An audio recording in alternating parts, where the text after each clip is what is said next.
সুপ্রিয় বন্ধুরা, সবাই কেমন আছেন? আশা করি আপনারা সবাই মহান আল্লাহর রহমতে ভালোই আছেন। আসসালামু আলাইকুম ওয়া রাহমাতুল্লাহি ওয়া বারাকাতুহু। বন্ধুরা, আজ আপনাদের সামনে উপস্থাপন করতে চলেছি গুরুত্বপূর্ণ 5টি দোয়া পর্ব 4।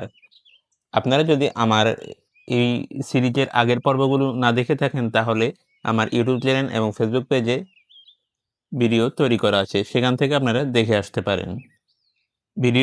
ভিডিওতে একটি লাইক দিয়ে চলুন শুরু করা যায়।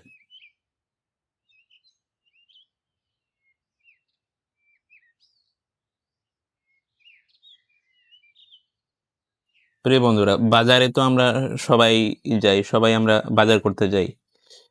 বাজারে প্রবেশের একটি দোয়া রয়েছে, সেই দোয়াটি হচ্ছে লা ইলাহা ইল্লাল্লাহু ওয়াহদাহু লা শারীকা লাহু লাহুল মুলকু ওয়া লাহুল হামদু ইউহিয়া ইয়া ইউমাতু ওয়া হুয়া ইয়াইহু লা ইয়ামতু বিয়াদিল খায়র। এটির অর্থ, আল্লাহ ছাড়া কোনো মাবুদ নেই, তিনি এক, তার কোনো অংশীদার নেই, সকল ক্ষমতা তারই, তার সমস্ত প্রশংসা তার জন্যই। তিনি জীবন ও মৃত্যু দেন, তিনি চিরঞ্জীব, তিনি কখনো কখনো মৃত্যুবরণ করেন না, তার হাতেই মঙ্গল এবং তিনি সবসময় সবকিছুর উপর ক্ষমতার অধিকারী। এবার রয়েছে 2 নম্বরে, নামাজে সালাম ফিরিয়ে যে দোয়া করতে হবে।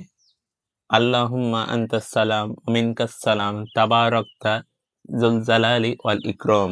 এটির অর্থ, হে আল্লাহ, আপনি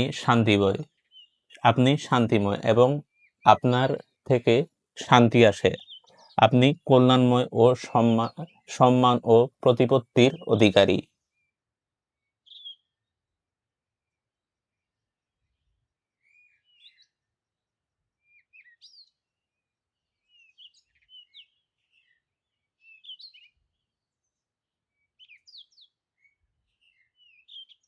প্রিয় বন্ধুরা, 3 নম্বরে যে দোয়াটি রয়েছে সেটি আমরা কম বেশি সবাই জানি।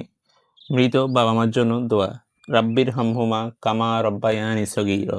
অর্থ, হে আমার প্রতিপালক, তাদের উভয়ের প্রতি আপনি রহম করুন, যেমনি তারা আমাকে শৈশবে লালন পালন করেছেন।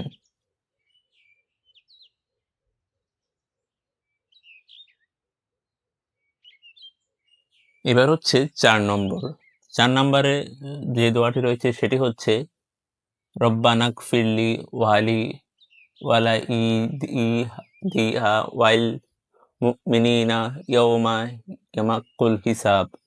এটির অর্থ, হে আমার প্রতিপালক, রোজ কিয়ামতের দিন আমাকে, পিতা মাতা ও সকল মুমিনকে ক্ষমা করে দিন।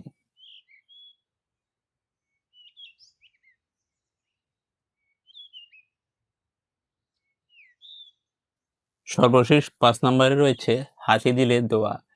হাসি দিলে আলহামদুলিল্লাহ রব্বিল আলামিন অথবা শুধু আলহামদুলিল্লাহ বলা যেতে পারে, যার অর্থ সমস্ত প্রশংসা মহান আল্লাহর জন্য।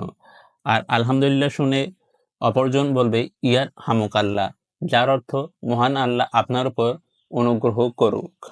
এছাড়াও হাদিসে এসেছে, এমন দোয়া শুনলে সে যেন পড়ে ইয়াদহুকামুল্লাহ ওয়া ইউসলিহু বলকুম, যার অর্থ, হে আল্লাহ তোমাদের সুপথ প্রদর্শন করুক এবং তোমাদের অবস্থা শুদ্ধ করুক। এছাড়াও আরেকটি হাদিসে বর্ণনা এসেছে ইয়াগফিরুল্লাহু লানা ওয়া লাকুম, যার অর্থ মহান আল্লাহ আপনাদের ও আমাদের ক্ষমা করুক।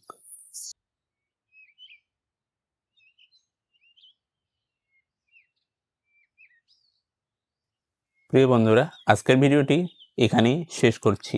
ভিডিওটি কেমন লাগলো অবশ্যই কমেন্ট করে জানাবেন। ইউটিউব চ্যানেলে সাবস্ক্রাইব এবং ফেসবুক পেজে ফলো মাস্ট। মহান আল্লাহ আপনাকে উত্তম প্রতিদান দান করুক। জাযাকাল্লাহু খাইর। আল্লাহ হাফেজ।